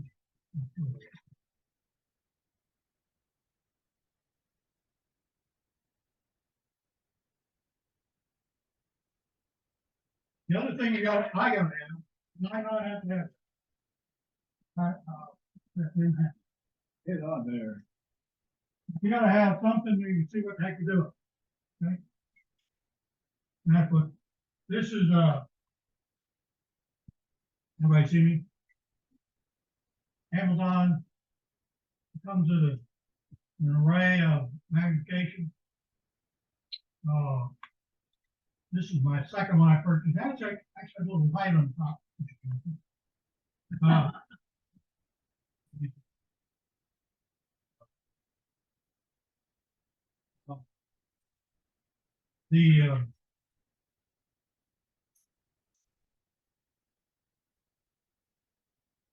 the first one I bought had the same feature, which you take your glasses off, you put it on like glasses, and use it. For somebody that has bifocal, you flip it up together. Can't see the pattern or the fall.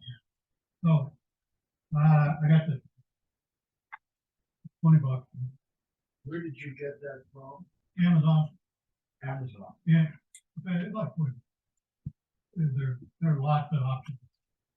I bought it. I just searched two pair of back that the adjustment won't pull.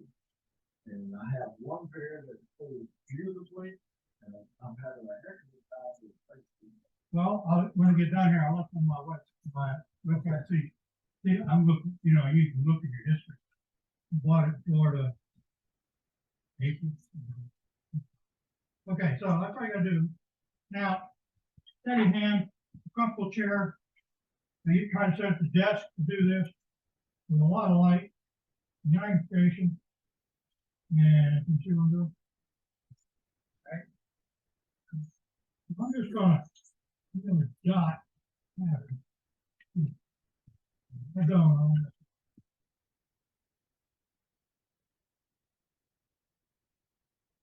Come down to.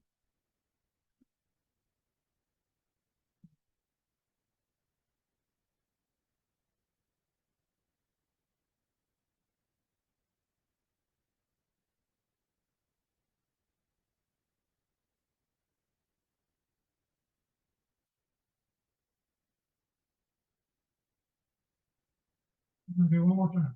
2. We're going to.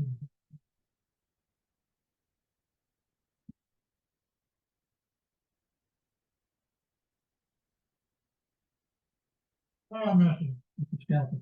We didn't use no razor.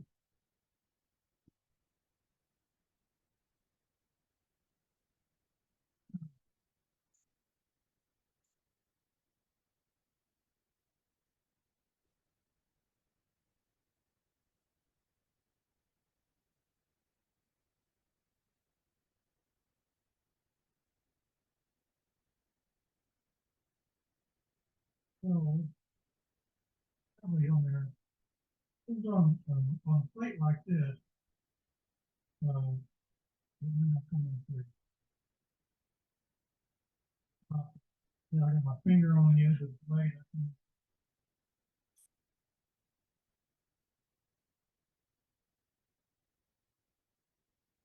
Work on it. And I found that get the color off there, white, it's okay. It'll match everything else. As long as you get the color. Well, I tell you. Yeah, I need to.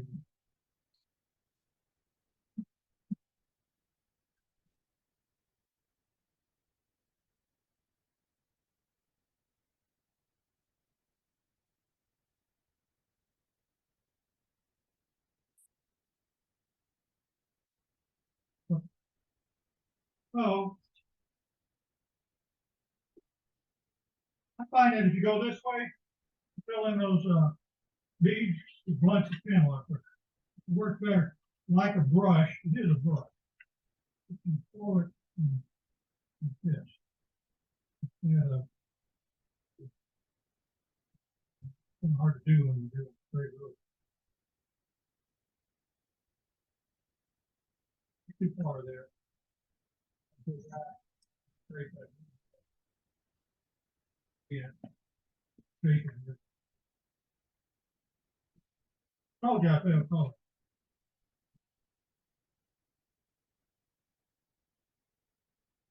Okay.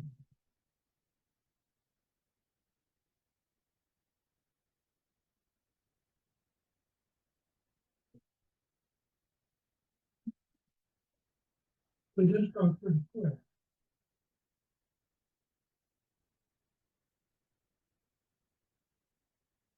And yeah, once I get that, what I do is I go back to the superfine and I lay it over on the side like best I can. Face the drawing. Before I get to the end of it, you can see that or not. That's how I do. But trial and error, color is great.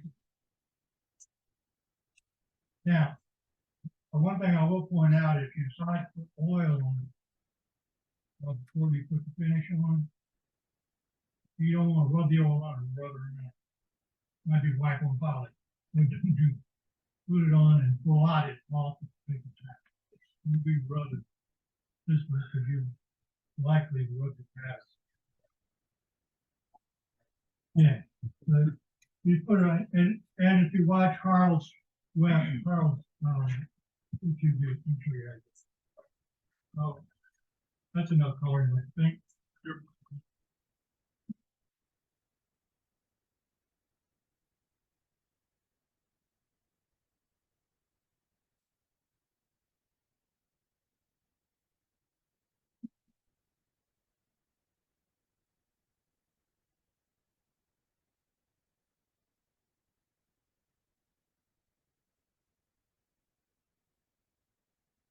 Finishing, I think I talked about that enough already. I've used poly, I've used Krylon satin, Krylon finish, both of them, and I will use both of them until I hit the can. Then I'm gonna move just to the satin black, like the look of it, not a fan of dead black. As a pre-coating, I think it works. Got time to do it. You know. I think you probably could just go with blow and thin it down. No, sure. You get the same effect. Then putting the midline poly on there.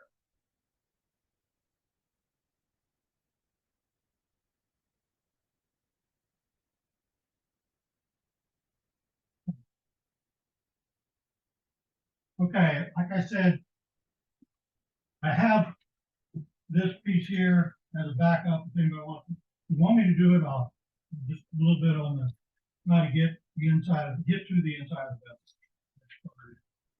Or we or you want to stay later. Let's do that. Let's stay later. I'll show you how to. Okay, so in summary, I showed you the flaws in these pieces so that you can learn from them. And the fact that segmented wood gives you all the flexibility in the world to make the sizes you want to shape. Familiarize project, made a plate, discuss the pattern.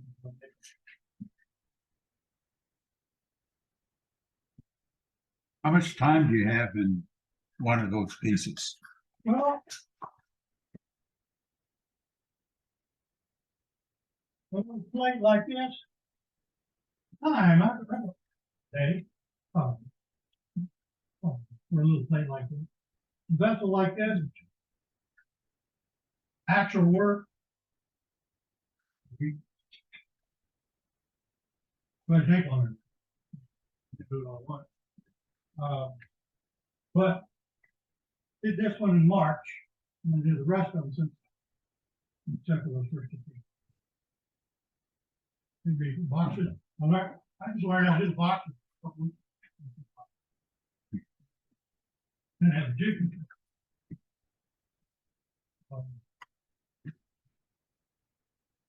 Very good. Now, two of these go to the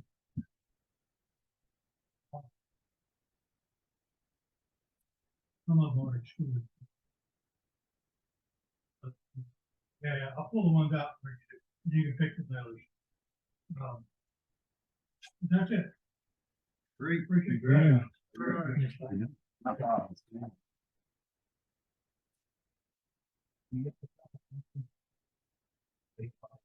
No, because figured that I'd have more fuzz on there than I would have rock because they're not they're rough. And I think one guy online sprayed his with a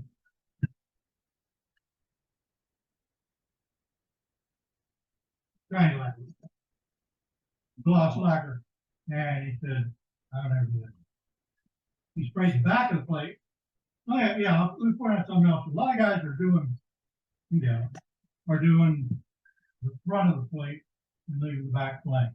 Or they're doing the front of the plate and doing a little bit on the back. So far, I'm a purist. It's supposed to look like a bat, and so it's supposed to look like a bat all over. Except for the boxes, the boxing.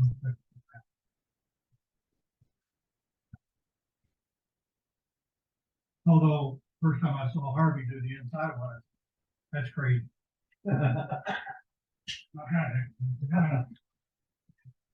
I've been doing, if you pay any attention to the video, I've been doing segmented work for years. And so one of the vessels up there, when the very first one falling about like that, and it's called Grandpa's Tide. That tide. I did that vessel about this. I was on the lathe doing this before you're done out here. Because I didn't know then that you build them in 2 pieces.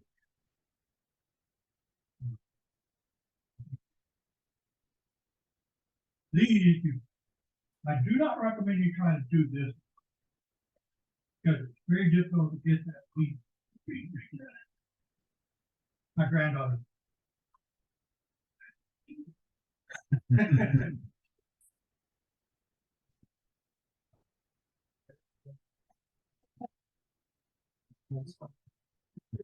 Yeah. I try to get one you like. Yes. You're welcome. This is Woodworking Shop, Virginia East. No problem.